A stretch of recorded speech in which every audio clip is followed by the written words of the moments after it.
Hello and welcome back to the Peculiar Place podcast. Tye is with us again today. So Mandy hasn't been feeling so good for the past little while, so just to put a little less stress on her, I've been called up again for the big game. He has been summoned. Was not planned.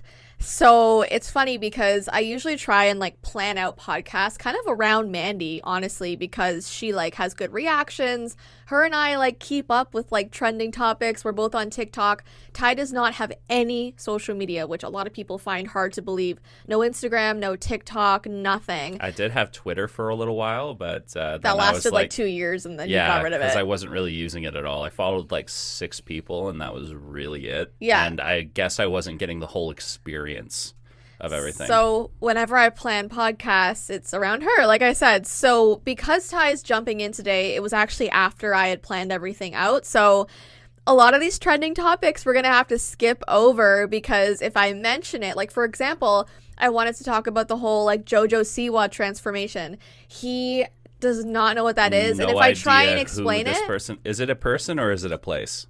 It's a person. Okay. What do you think? It's a mall? I mean, it could be a small city or something that maybe underwent huge renovations or upheavals in infrastructure. Wow. The city of Jojo Siwa. Yeah, that sounds interesting. That sounds right for me. So we're gonna have to pick and choose topics here today, but then I wanted to talk about the fall of Edgar Allan Poe, which I know is a lot, okay? But when Mandy and I were talking about him, I don't know, a couple months ago or a month ago, we talked about how he had a very mysterious death. It was a whole conspiracy. And so it's actually interesting. It sounds like boring history, but I actually find it to be really interesting. And he has, I think, 3 short stories that he wrote that were so disturbing that I had no idea were a thing. So we're going to talk about that towards the end. And then for our Patreon exclusive video, I'm going to be talking about a really creepy English teacher that I had that actually performed a ritual in class. I definitely briefly mentioned this on my channel a long time ago, probably 10 years ago. So if you've been around for a long time, you might remember.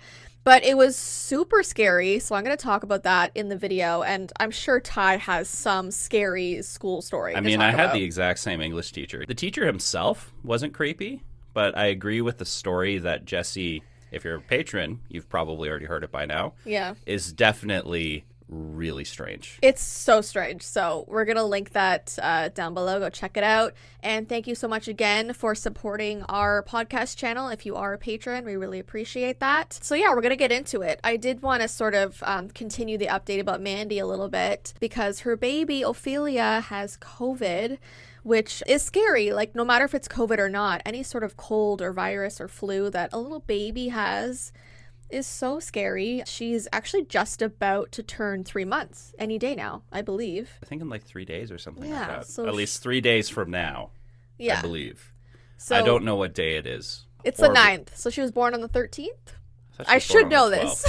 I should know this. No idea. No idea. But as it is right now, for anybody who's worried, she's doing okay right now. She's doing a lot better than what she was. But of course, during the time, especially for Mandy and Luca, it was scary. We were seeing the videos that they were sending. They were sending us little sound clips saying, this is how she's breathing. Is this okay? What should we do? And it was really just kind of trying to figure out, are they going to the hospital? Is this a late night emergency sort of thing? They did end up going to the hospital in emergency one of the nights, I'm pretty sure. Yeah.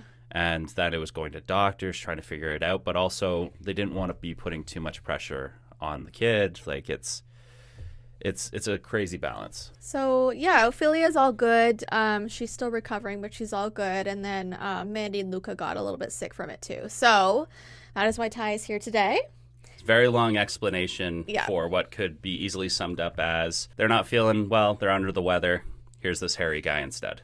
Okay, fair enough. Speaking of health issues, I wanted to kind of give an update on me because I feel like I'm always getting new diagnoses. Diagnoses? Diagnoses. That's probably not a word. If you guys have been around for a while, you know that I got Lyme disease back in 2017. And it wasn't until 2019 that I started having breathing issues. It's kind of hard to explain. It's like my lungs are moving, but I don't feel like I'm getting adequate oxygen. Yeah, it's been a scary past, I don't even know now, 5 years of us trying to figure out why I feel like I'm not breathing correctly. The first time I had like this sort of what's it called, like flare up of me not being able to breathe, it lasted about a year and a half. And then I had, what would you say, a good 2 years of pretty good breathing.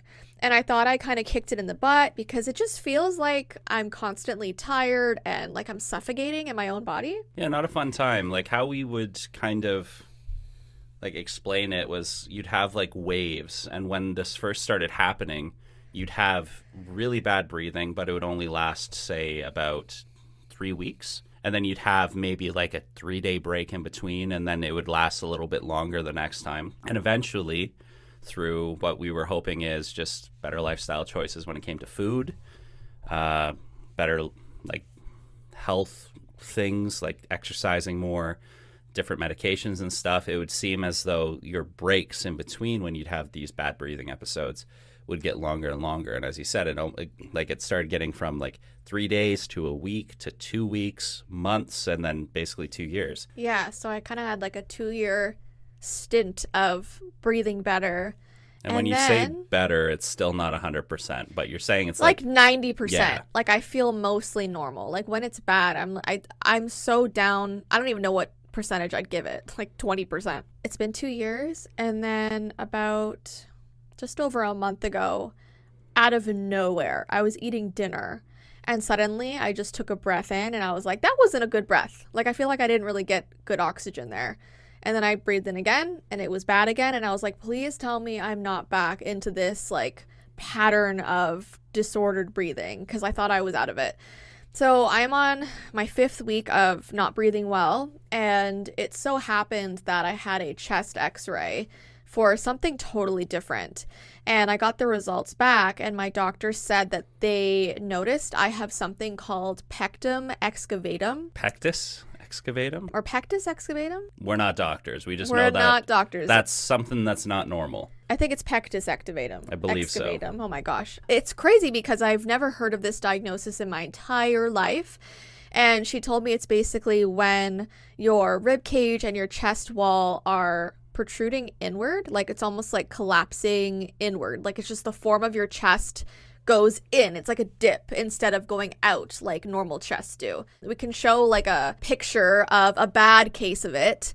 I don't have a terrible case of it, but it's still enough that my doctor worries it could be impacting my breathing. Because well, it's enough that even us who aren't trained in looking at x-rays, you can tell. Yeah, it's obvious enough that you can tell. My chest wall dips in, which can put pressure on your heart and your lungs and stuff, which could be why my breathing has not been bad. We don't know if that's the real cause. It could be from my Lyme disease diagnosis, but it's something we're exploring, and so I have to go see a thoracic surgeon in Toronto. I have to go get a lung function test next week, and we're gonna see what happens. Apparently with pectus excavatum, what they can do is a surgery where they insert like metal rods into your chest that kind of push everything back out. They're like it's basically like curved walls, braces for your ribs. Yeah, like people who have gotten it say it almost feels like you're wearing a corset when you have it like in you, which is kind of scary. And it's a major surgery, so recovery is 3 months minimum, and usually you're still healing up to a year.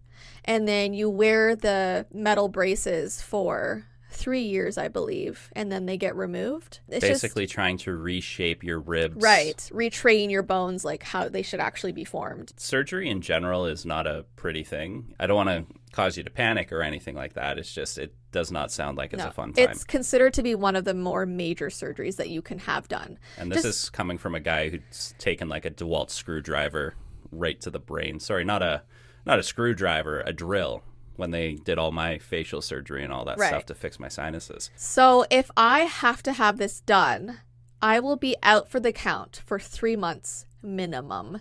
Apparently you can't sit up on your own. Breathing hurts, moving hurts. It's a lot. We're just going to get you one of those like baby bouncer things that like I can strap onto me and I'll just carry you around. Or we'll just move you around like Weekend at Bernie's or something. Oh, yeah. Just like we'll get your sister or maybe like Luca or someone just to help carry you around. We'll just like wiggle you around and stuff. It'll be great. Yeah, that doesn't sound great. So I don't know. We're going to see what happens after I have the meeting with this surgeon. He might say, like, no, this is not the cause of your breathing issues. Like, you're fine. Or he might be like, yeah, this is probably what's causing it. Let's do the surgery. We'll see. If anyone has had the surgery before or knows about this stuff and will not scare me, you can comment. Let me know your experience. Don't tell me things that will scare me because I have such bad anxiety. I have done so much research on this and it's just made everything worse because everything sounds terrifying, especially because one of the number one risks of the surgery is a collapsed lung because you're essentially giving your chest wall more air because you're like pushing everything out, which gives it more room for your lungs to collapse. And my lung collapsed in 2011 and that was like the worst time ever. And I'm just scared of that happening again. So yeah, lungs are finicky. If you do anything to change it, they're like, yeah, no, I don't want to work anymore and just deflate. Yeah. So I just have not been great. Can't breathe, trying to figure out what's going on. Pray for me, please. That's not even sarcasm. I would love prayers right now. I feel like I really need just support in that way. I'll say on the bright side, though, with all of this going on, you were actually able to put in an Uber Eats order and they did not mess up your food this time. No. On the bright side, we're always thinking it. Speaking of that, though, we had a really weird experience with an Uber driver like 2 days ago. So I put in an order. And I'm one of those people where, like, I will look at the app every 3 minutes just to see where the driver is on the map. I'm just, like, anxious to get my food. You know what I mean? Like, I like to watch them. I know it's kind of creepy. I don't blame you because the amount of times we've had very bad experiences on the app, we've had people just drive past our house and say order delivered and they just stole our food. Yeah. We've had people that are sent to, like, almost a completely different city and then we get stuff 2 hours later. Yeah. I remember that's what happened. We ordered like burritos one night and it showed up 4 hours later and it was just taking out the dogs for the last trip of the night and there was just 2 burritos sitting there. Yeah. I was looking at the app and he was, going on his merry way. And then suddenly 45 minutes go by of this guy stalled on the highway. So every time I was checking the map, he was in the same spot on like a major highway, like a main road. And so I was like, this app must be glitched. Like the map must be glitched. But then like I also noticed it's taking a really long time. So after some thought, I was like, maybe he got into like a car accident.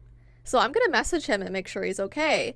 So I was like, hey, not sure if the map is glitched. Are you okay? Like, is the delivery going okay? I just noticed that you've been in the same spot for 45 minutes. And he got back. This is like exactly what he said. It's so funny because he's like brutally honest. And he goes, hi, yes, sorry. The police have me. Don't worry though, they'll let me go and I'll still deliver your order. I'll be there soon.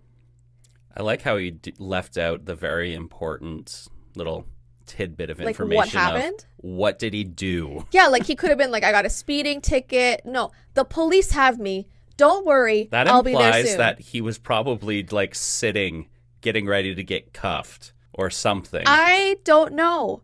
But what do you say in that moment? Because he was polite. He told me the truth, and so I took a second and then I was like, okay, thank you. Because like, what else do you say? Like, okay, so like the police, like I didn't know what to say. So I was like, okay, thank you, sir.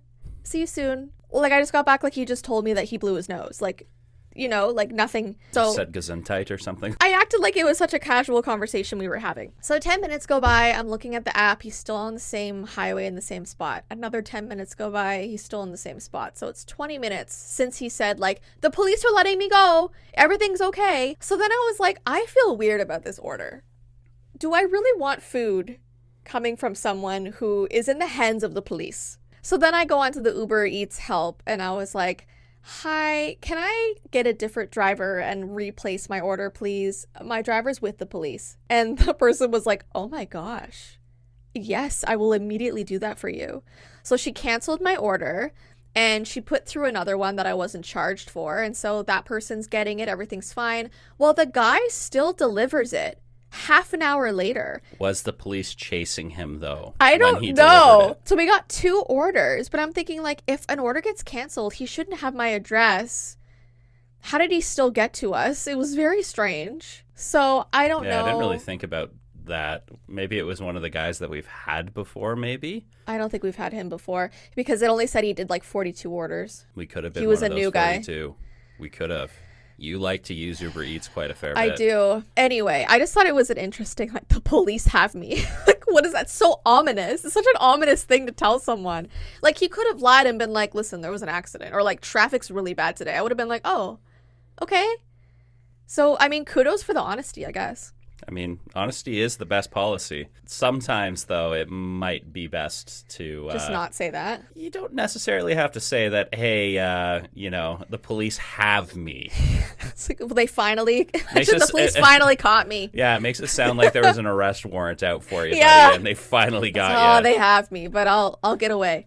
Yeah, we'll get away this time. He was like, don't worry, they're going to let me go. Let me go. Yeah, because let me go entails that, like, they have him, like, they're holding on to him. Because when you get a speeding ticket... We're probably just going way too deep into this. When you get a speeding ticket, do you, like, call your dad and you're like, yeah, I got a ticket, they're going to let me go? I don't call my parents. That sounds like you're in the back of a car. Get a speeding ticket. Like, it's just like, oh, man. And then, let me call my dad. Yeah, that wouldn't go over very well. It would not. We're going to talk about some trending topics right now. And I want to go about this one, the first one, sensitively. It's a sensitive one to talk about, and I don't know how to really talk about it. But everyone's been talking about it. The famous Conjoined twins, who had a TV show years and years ago. Their names are Brittany and Abby. Abby got married. All of these photos were kind of going around the internet and them dancing at their wedding. And the questions that are coming out are like, how does that work? I mean, usually you exchange rings and say your vows and bam, you're married. Hilarious. Question is, was her sister her maid of honor in this situation? What's interesting is that her sister wasn't even allowed to be a witness. Like, she couldn't sign off on the forms. Why not, though? Questions are coming around, people asking, like, how to, like, I don't know how to say this sensitively. How does it work? Well, one of them got married. And one of them didn't, and so... I would hope that at least the sister who did not get married at least enjoys the person, because as it is right now, and I'm not trying to be a jerk about it, like, she's going to be with them their entire lives, right? And if it comes to a situation where, say, the other sister gets married as well, I would think that whatever the relationship is with the current, now married sister and her husband... Yeah. Whatever the new partner is going to be and all that stuff, that they're well aware that this is a situation where, given that they're conjoined twins, that everyone's going to be living together and all that. Well, that's what I mean. Like, they all sleep in the same bed. They're in the same house. Everything is happening together. So it's just... It is a challenging situation to navigate, I can imagine. But ultimately, when you think about it, it's probably best not to dig too deep into it, because first off, this is somebody's private life. That's exactly why I wanted to handle this sensitively. We really shouldn't be commenting too much about it. Yeah. You can just say, we're happy for everything. And believe it or not, even though we might be talking about it, I'm sure everybody involved in the ceremony, this, that, and the other thing, have definitely talked about it through more so, and they're comfortable with everything, because if they weren't comfortable, I would at least hope that none of it would have gone ahead. Well, exactly. Like, you've got to think that they've got this all figured out. And being, conjoined twins, they've already been through their entire lives together. I'm sure they know how to sort this out, right? Yeah. Just like they have everything else in their lives. What I was surprised about is people were saying that they teach, they're teachers. Mm-hmm. They have to split a salary, which people are saying seems so wrong, because they are 2 separate individuals. They are, yeah. But apparently they have to share a salary. But they had to pay 2 different college tuitions. So people were saying, like, ridiculous. how's that fair? And then you have to split a salary. Yeah, that doesn't make any sense to me. Like, obviously, like, business is going to be business. If somebody can get money from somebody, they're going to take it. And if somebody has to pay out money, they're going to try and pay out as least as possible.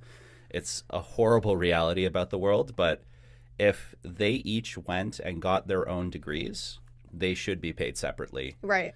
As 2 separate people, because they are, right? They both put in their own hard work. They both should be able to see the fruits of their own labors. I wonder if it's because they can only be teaching one class together at the same time. You know what I mean? Like, I know, So it's but not like they have an extra teacher somewhere else in the school teaching a different class. But say you have a class and there's a teacher and a teacher's assistant, they don't split the salary, right? No, I know. It doesn't make sense. I'm just trying to like figure out why they would even go to that. But I don't know. But that's not fair. Not at all. So yeah, just let them live. They have it all figured out. Obviously, they're adults. If they don't enjoy a situation, they're going to figure it out. Yeah, right? They're going to be able to talk about it. Everyone is talking about J.Lo right now. It started off with her releasing her own like film, which is kind of a musical, and she had pitched this movie to a ton of different producers and stuff, and no one wanted to do it. So she was kind of like, I'll do this myself, kind of like the the Marvel meme. What is it? Fine, I'll do it myself. With Thanos and the Infinity Gauntlet and all that stuff. Yeah, so she kind of just did it herself, and it didn't perform very well, and people didn't like it. They thought it was a very narcissistic film, and it was strange. So J.Lo's getting a lot of hate right now. And with the hate, you know, people start posting videos on TikTok and stuff about times they've met her in real life and she was rude. A lot of like waiters and waitresses are coming out saying like, hey, like I served her at a restaurant and she was so rude to me, yada yada. So now people are finding out that like allegedly she's not a nice person to service workers. This is all alleged, people just saying this. And so her PR team was like, okay, we got to take down all the videos of people saying this. We got to fix this because she's a great person. And people noticed that on her Instagram photos lately, it looks like, and this is alleged, she may have got bots to comment nice things on her Instagram because suddenly there is a comment that keeps popping up over and over by different strange accounts with like letters and numbers in the name. And this is what the comments are saying. Well, I work at the restaurant where I had dinner today. She was very regal. I had the honor of presenting her salad. Regal. Yes, and that is a comment over and over and over again from different accounts. The exact same comment. But it doesn't even make sense. I work at the restaurant where I had dinner today.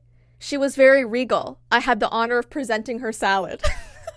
And so now everyone's kind of like, I have never heard anybody use the word regal. I only say regal when I'm talking about our dogs. They're so regal. They are extremely regal. But I had the honor of presenting her salad. Presenting her. You could not tell. Even serve. It's definitely present. AI. Yeah. Because they just showed up. And the person who actually served it to them was somebody else. But they just went. But it also said, I work at that restaurant where I had dinner today. What do you mean? Yeah. Like you just say, I worked the dinner shift. Yeah. So those. And the restaurant, not that restaurant. Yeah. Come on. So. Yeah. It's definitely bots. Whether or not her team tried to do some cleanup work and it just did not work out well. There are tons of like bot accounts and all that on any social media. Yeah. Right? Even on like YouTube and stuff like that, you will see bot comments on almost any video, and usually they're trying to like peddle something or they have like links. It's a scam. Or say something usually generally pretty inappropriate. And like with us, we have to make sure that we go through our comments and try and see what the bots might be saying so we can put them on like a blacklist, this, that, and the other stuff. Yeah, it just seems a little too coincidental that it happens right after all this stuff is happening. Right. So you think it might have been her team trying to do something that didn't work out? But like, come on. You're getting paid probably so much. Yeah. Because like Jennifer Lopez has been a big celebrity for decades at this point. Yeah. Like, 40 she's got years. the money. You can pay even just to get like a group of like 100 people, pay them for a day, just start slapping comments on things, and even just like write out a few more sentences. Come on, a few more. Because if you are hiring maybe J.Lo bots... doesn't just eat salad. There could be other things. I presented her with a salad. Maybe get somebody who actually works in the restaurant to give you the proper lingo or something. Yeah. I don't know. Anyways, or just be a better person if these are true. It's not hard to be nice. I actually heard someone say it actually is harder to be kind. How? Because you have to go more out of your way to... What, just to say thank you? Some people would or consider please? That's some hard. People, but it's that's not like a few words. Some people don't have that in their vocabulary. Honestly, like some people just don't know how to be nice. And if you tell someone to, it's harder. How? Let me put it this way: if it comes naturally, that's great. But for a lot of people, you have to try to be nice or to compliment someone or to use manners or to help someone. Like, that takes energy and time and effort. I feel like you expend so much energy just by being mad and yelling No, at sometimes somebody. that's easier because you already have that pent up that, like, letting it out almost feels like a relief to people. Honestly, like, I don't know if you guys agree, but being nice, my brain does not understand, and helping someone is more of an effort than just being like, F you. Does not compute. Me either, because it comes naturally. That sounds narcissistic, but to me it comes naturally. But for some people it doesn't. I don't get it. I don't get it either, be nice but to everybody. Not just service workers, just everybody. I know, that's how the world should work. Yeah, it'd be great. But it's not. Over the weekend, people were confused because suddenly it seemed like everyone was on Billie Eilish's close friends list. So I know you don't have Instagram. I have no idea what this means. So you know how you Was I on the list? No, because you don't have Instagram. Okay, so I guess I'm not close friends. So you know how you post Instagram stories, right? I think I understand where you're going from. Okay, if you have an only close friends list, the circle around the story goes green, which means when you press it, only friends are watching it. You lost me about 3 sentences ago. Okay, well, the people listening probably understand. Anyway, I was on Instagram and I was just looking through the stories, and suddenly I saw Billie Eilish's story pop up and it had the green circle around it. And I was like, surely she has not added me to her close friends. That would be insane. So I clicked on it, and sure enough, in the top right corner, it says close friends, and it's like a little green star. And I'm watching it, and I'm like, she added me to her close friends, and I'm like freaking out. Well, Mandy messages me right as I'm watching it, and she goes, do you follow Billie Eilish on Instagram? She has me as her close friend. And I'm like, same girl, something is going on. And then all of a sudden, like, the entire internet was talking about it, and it seems like she was doing this to kind of get in the media to promote her new album, because yesterday she promoted her 4th album that's coming out in May.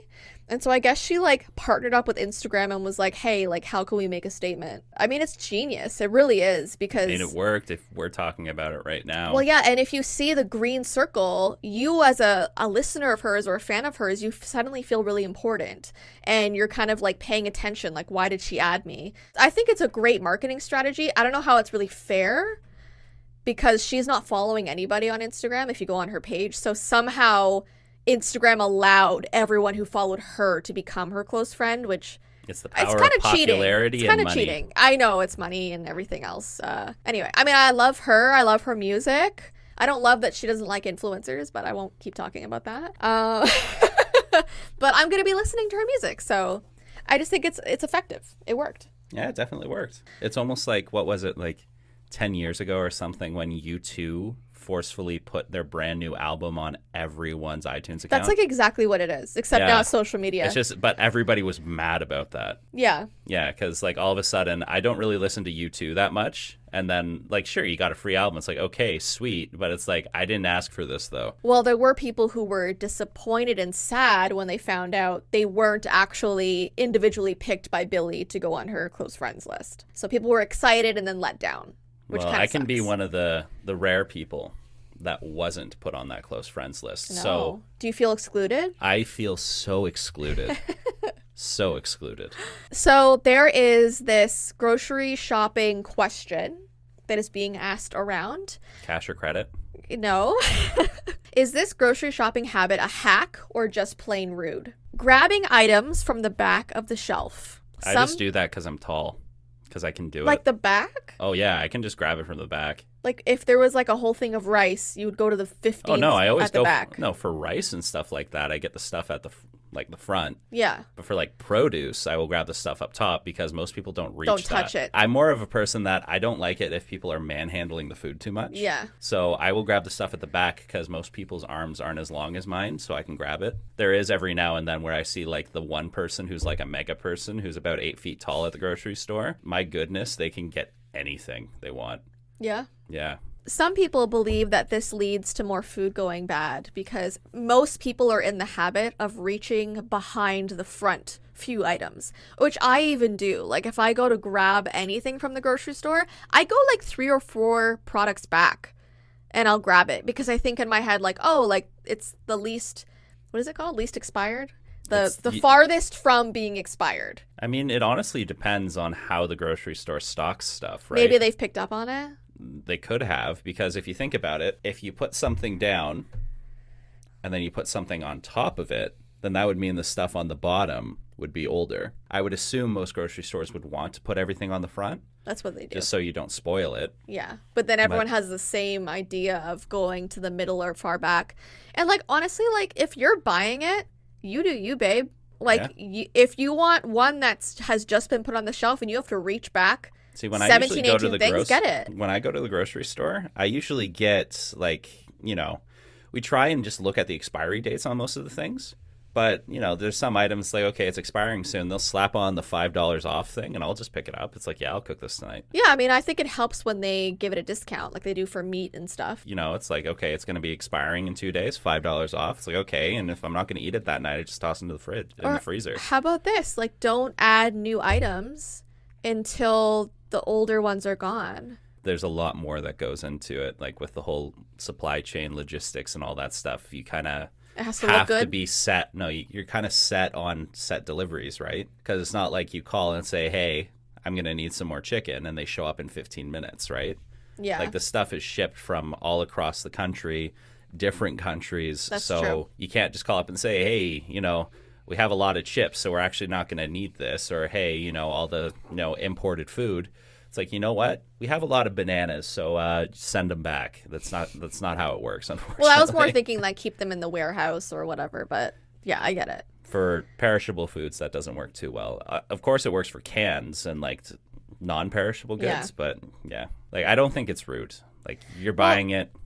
Because think about, like, we use a grocery service sometimes where people actually go and shop for us and deliver it. And they're not as conscious about the food because they're not the ones eating it. So I find that the shoppers pick from the very first thing. And sometimes when we get it delivered to us, we realize either the food is expired that day or has already expired. Especially with like baked goods, like you'll get yourself like a little loaf of like rye bread, and they'll pick the one that's due that day, and like because and they're you can't eat an entire loaf of bread in it. I mean, you can, but I mean, it's not going to be an enjoyable experience unless you go like absolutely crazy with like a quintuple decker sandwich 3 times a day. By the way, I realize this complaint is very first world problems and people are going to be like, then go shop yourself. Totally agree. Like, I get it. I'm just trying to show an example of like, if you do pick from the ones that are in front, you don't have as much time to eat it because it will expire. So I understand the frustration here, but at the same time, like, it's up to you. Like, you're the one buying it. This is a little bit of an old news thing. I think it was kind of wrapped up about 2 weeks ago. But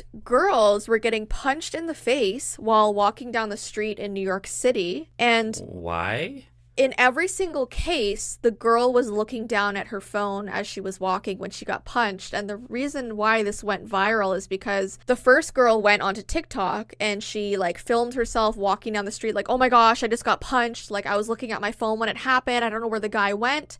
And then suddenly, almost every hour, another girl was like, this just happened to me too. Like, I don't know where the guy went. I was looking at my phone. So every time it happened, the girl was looking down at her phone. And some of the videos were awful because you can see like the bruise or the black eye forming and stuff. And finally, this guy was caught on security camera footage because he did it in front of like a shop that had a ton of cameras. And the girl was looking down at her phone and he just punches and runs. And it was like this old man with like this long beard. I don't know. I don't think it's happening anymore because maybe they caught him. But it was just crazy because for 2 weeks straight, it was like every hour a new girl was posting a video. Like, it just happened to me. Like, don't look down at your phone when you're walking in New York. Like, it was crazy. It was like a pandemic of like punches. It was so strange. You weren't worried about catching a cold. You were worried about catching these hands. Yeah. Literally. Yeah. Bizarre, like, right? You shouldn't walk around with your head looking at your phone. Yeah, but we all do that. But everybody does that, but you don't deserve getting smacked in the face for it. Yeah, I wonder if it was like some guy that was like anti-technology. Oh, the phones have all of our attention, and maybe if you looked, you wouldn't get punched. Like, you know how some men, not even just men, but like some people are so like, the kids these days have to learn. You know what I mean? Yeah, but I guarantee you, they didn't get punched in the face to learn life lessons. I know. I'm not saying it's rational. I'm just saying some people like, are the reason why you don't look down at your phone when you're walking around any street is, yes, you don't want to get assaulted by somebody who's has strange ideas or anything like that, but you also you need to be aware of your surroundings. You don't want to accidentally get clipped by a car. You don't want to be crossing the street, get hit by a biker, this, that, and the other thing. Like, it's for safety, but you don't punch somebody in the face to teach them safety. No, you just don't punch people in the face at all, because that's a crime. It's bizarre, and I really hope the guy was caught. I have no idea, honestly. I'm not being a very good reporter right now. No one deserves getting punched in the face for no reason. But even for any reason. It just makes me more afraid of men, honestly. Like, these stories, like, it just makes me want to go out less. I mean, I'm down for that. I like hiding it at home, so. And for anyone who's like, oh, girls don't have to be afraid of men, like, that's so ridiculous, blah, blah, blah, this. I hate to break it to you. This. Everyone should be afraid of everyone. But men specifically. I mean, men can be pretty scary. Gypsy Rose. So Mandy and I were talking about her a little while back when she was released from prison, and she, had her fiance that she was living with, and she seemed in love with him and stuff. It just came out this past week that she left her current husband to hang out with her ex-fiance, and they were spotted getting matching tattoos. I believe they each got like huskies or wolves. Is this the person that got her in the bad situation in the first place? No. This is she would have pen pal relationships with men while she was in prison, and I guess she had two that she kind of liked, and so one she left prison with, and they were, he was all over the news and stuff, and then she left him, and were they actually married or were they just fiance? I don't really know. I have no idea. Anyway, about she left him, went to the previous guy, and is now hanging out with him. There were photos taken of them at a tattoo shop where they each got wolves in the shape of like half hearts. So each got a half heart wolf. I'm trying to think how one would shape the wolf to be able to do that. It's kind of like just a bendy wolf. A bendy wolf. And they said it's to symbolize how strong their relationship is. And it's like, really? Like, you guys just got back together like 2 days ago. And now she's mentioned that she's undergoing cosmetic surgery. I believe she's getting or has gotten a nose job, which, I mean, whatever. Like, you do you. I say they're pretty brutal having had one. Not for cosmetic purposes. My face was like mulched when I was younger. Yeah, Tye got a nose job. I did. And then I immediately broke my nose again. It's great. Yeah. Yeah, but at least I can breathe through my nose. It was for health reasons. Yeah, I couldn't breathe through my nose for like 15, 16 years. Anyways, it seems like Gypsy Rose is a little bit chaotic right now. I mean, she was just in prison for like however many years. I don't know specifics. People were saying that like she probably shouldn't have left prison in a relationship because you have a lot of growth and a new life to live, and sometimes like when you're kind of tied down to somebody after being in jail and going through all the trauma that she's been through, like you need a second as yourself, as an individual, to grow and to learn who you are now. Well, do you know how people usually figure out this kind of lesson? How? By experiencing it, and they need to find it out for themselves. I mean, I don't know. I wish her the best, I guess. Everyone has the right to make whatever choices they want when it comes to this, but like as spectators we're able to tell, it's like, yeah, probably not the best idea, but maybe don't get a tattoo. You know, you want to go back to your ex-fiance, fine, it's your life, but like maybe wait on the tattoos like a little while.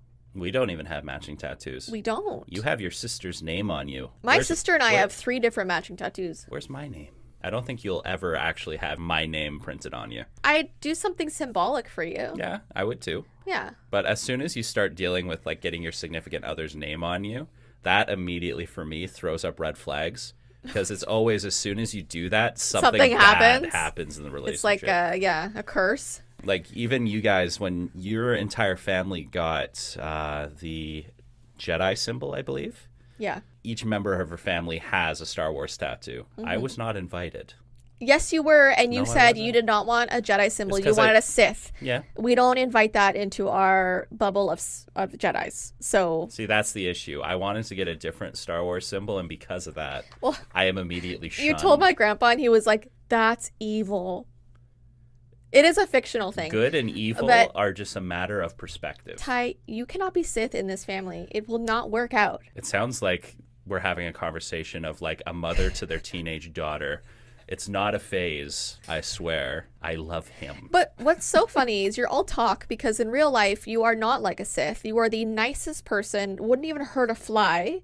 apologizes for stubbing your toe because you might have hurt the table leg, and you're saying that you want to be a Sith. You seem to think it's all talk. You seem to think that Sith is all about, hey, let's just go on like murder rampages. Yeah. Not always. Where are the younglings now? In heaven. Where are they? Where are they? They're in heaven. No, I'm pretty sure they're, probably doing other acting gigs because it was just a movie, too. They did not sacrifice actual children for that movie. Make it make sense. Maybe you're a rebel. Maybe you're not a Jedi. You're not a Sith. It's all about I'm tearing down your dreams right now. I know. You will never be as the Jedi a Sith. As the Jedi do, just tear down people's dreams. Oh my gosh. That's exactly how it is. We're going to move on to Edgar Allan Poe. Time for ye olde conspiracy theories. Yes, these are the oldest ever. So here are some rapid fire Edgar Allan Poe facts, okay? He was an orphan at the age of 2. He married his 13-year-old cousin when he was 27. That is rough. It is. I know it was something that was a little more common back in the day, but when you think about it, it's just like... That's disgusting. I am so disgusted by that. Yeah, I'm glad we have the laws that we do that prevent that. He had serious substance abuse issues. I can believe that. Really, most tortured artists have drug issues or alcoholism issues. I mean, any really famous artist you can name right now probably did something. Just in general, did something. A substance. The Raven made Poe an overnight sensation, but still left him broke. So I feel like that's just with any artist, even till this day. No, that's you can not make true. something incredible, and you will not get paid for it because most people will just steal it from you. Yeah, but think about The Raven is his most, that's the most famous poem, ever. If you told me to, name a famous, old poem, I'd probably be like, doth quote The Raven. Not Dante's Nevermore, Inferno. nevermore. I'm pretty sure that's the title of it. I don't know. That sounds familiar. Yeah, it's like... Isn't that about hell? Yeah. Okay. It is, but it's Can a poem. you put the fire pits aside, Mr. Sith, Mr. Dante's Inferno? No, I'm just talking about it because historically that's one of the most famous poems. All right. Even though it's a book, Find it's a something poem. nicer. Is there anything about trees? Yeah, there's a bunch about trees. Okay. But I don't know the titles. Can you consume those? I have. Okay. That's what I did most of my, All right. English studies on. Goodness me. Look at this Jedi trying to regulate my own thoughts. That's a very Sith thing to say. So, details of Poe's death remain a mystery, and we're going to go into that in a second because people have a lot of conspiracies. But first... I have my own conspiracy. What's your conspiracy? Crime scene investigation really sucked back in the day. No, it did. Honestly, it really did. They were just like, he died from what? Lack of leeches, maybe. Yeah, they looked at them and they were like, well, he didn't have enough bloodletting. Yeah. He didn't eat enough. I know. I'm making these jokes. No, they're real. real. They did have better medical systems back in probably Edgar Allan Poe's days, but still, it was. Keep in mind, it wasn't too long ago that we used to electrocute people to get rid of mental illness. So here are his 3 most disturbing stories he ever wrote. Okay, it gradually gets worse. The first one is called Premature Burial, which he wrote in 1844. That is one of my biggest fears. Yeah, it's going to get into that. So this story is about a man that was obsessed with the fear of being entombed alive. And it ends up happening to him. So he's afraid and everything, and then it actually does happen. Okay, so what you're saying is this is actually just a story about me, and this is going to happen. It could be a story about you. As I said, Jess, I am so afraid of it that I want you, should I die before you, to scatter my remains across Disneyland. No. I don't want to be cremated either.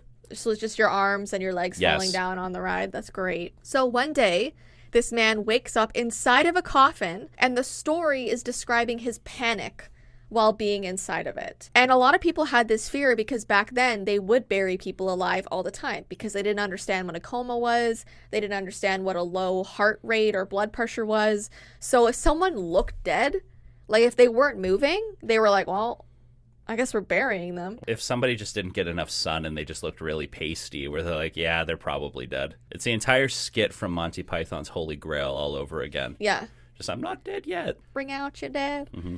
Yeah, it happened a lot. And so eventually they had to put bells inside of the coffins. They had to have, sometimes they would even have bars. So if the person woke up, they can still breathe underground, or tubes that went up to the surface so that if they did wake up, they can call out. And of course, that led to ghost stories because sometimes in the night, people would hear sounds from the graveyard, like people talking or singing or calling to them. And it was probably someone in the coffin saying like, hey guys, I'm alive. Like, so basically they put in these like instruments or whatnot to allow you to call for help. And then they whoever would was working at the graveyard thought, dang, that's spooky. Them ghosts just keep calling and just left the person in the Help ground. Me! That is so scary. Yeah. Did you guys hear that ghost? Yeah, literally. It's really sad. And then there's some stories of where like people did wake up in the middle of a funeral and they were like, zombie, kill it. So they would. I mean, if that happened this day and age, I would say the same thing. Maybe this day and age because, you know, medicine is a lot more advanced, but. Doesn't mean they don't mess up. But back then they were like, Toby woke up, kill him with fire. And he was like, no, like, guys. Great Aunt Ethel.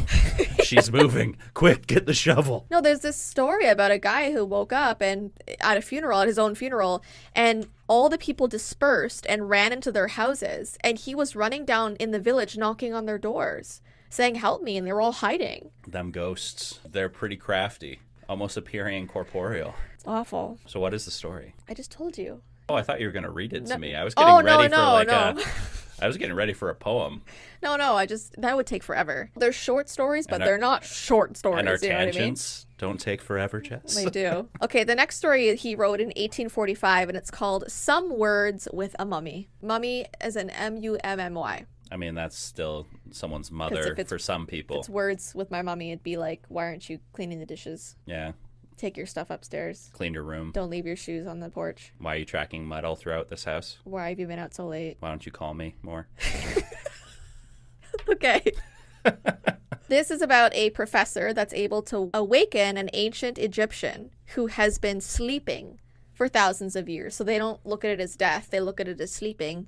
Or maybe he was actually just sleeping this whole time because he was alive when they buried him. Yeah, maybe. Maybe he's had the tube that he's been speaking through. And the story just describes their strange conversation.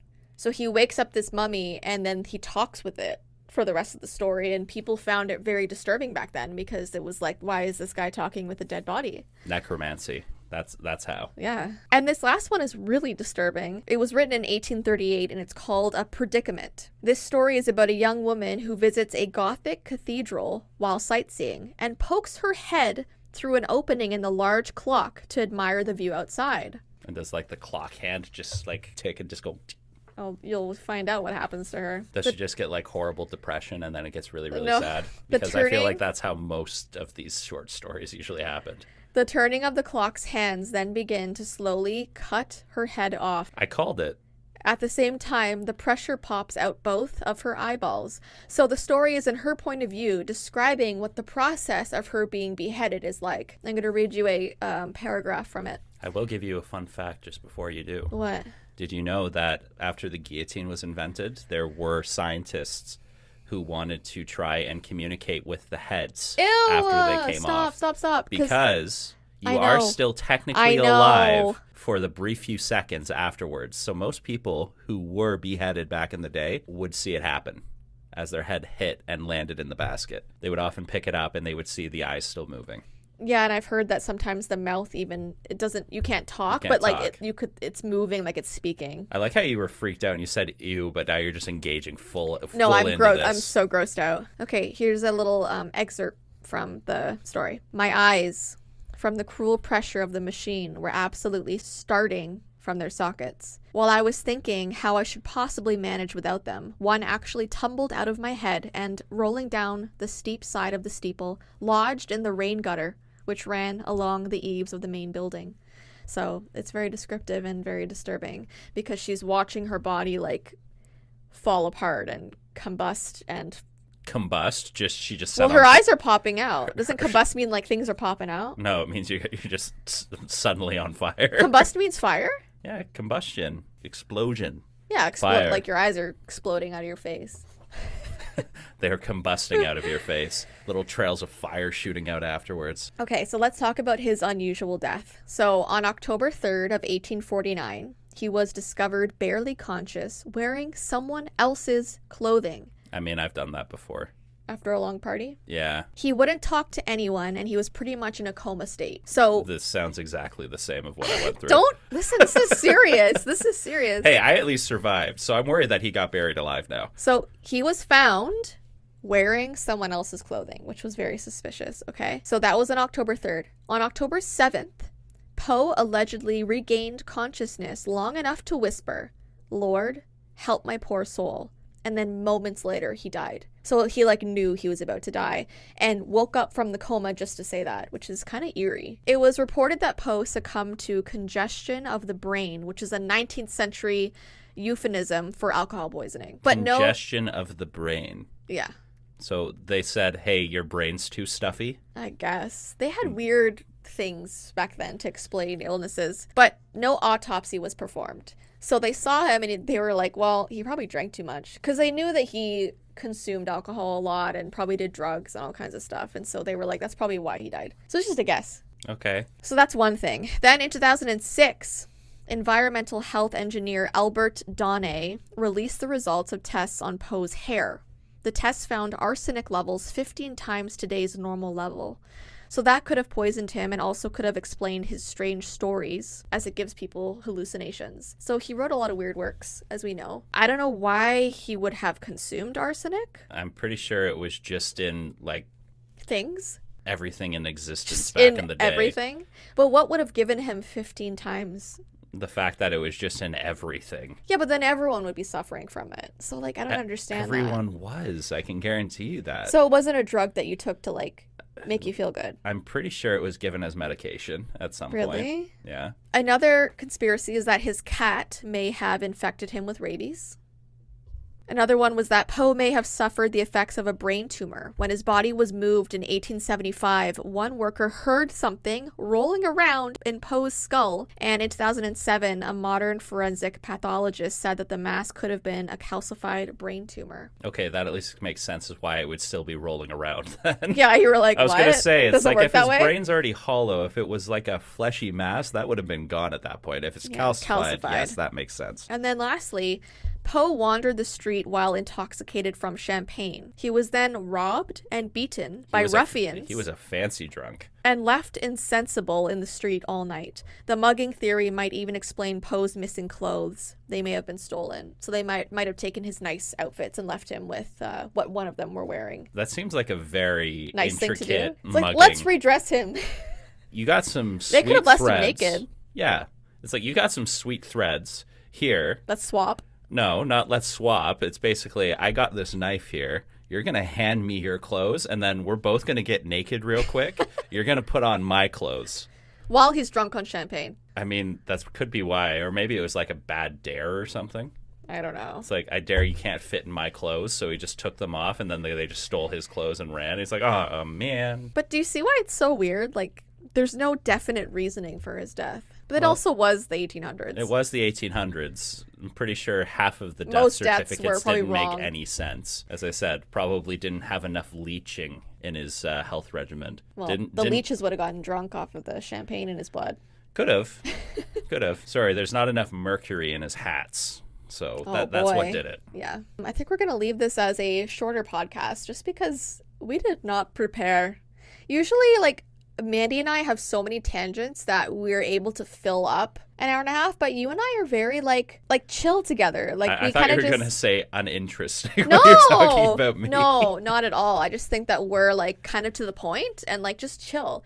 But Mandy and I bring out these stories that we just haven't thought about in a million years. Well, we're going to be talking about some of the more ridiculous stories in regards to school and all the crazy things. On Patreon. Yeah, that's going to be coming up soon. So we're going to meet you there. It'll be up when you see this. Yeah, it's hard for me to figure out exactly when things are coming out in the moment. But yes, you would have seen it already. But for anyone who wants to see those and any of the other stories that have gone on Patreon, we'll have the link down below. By the way, if you join Patreon, you're able to see all of the content that we've posted over the past 2 months. So every single story that's gone up we don't take them away. Yeah, they're all there. Unless I feel like it. Unless I feel like being rude. You would not. No. You can join Patreon right now and have access to everything. To all the exclusive posts that have been available and future posts so long as you continue. Anyways, guys, thanks for hanging out. Mandy will be back next week. And yeah, we'll see you very soon. Yeah, we will. Bye. See you guys.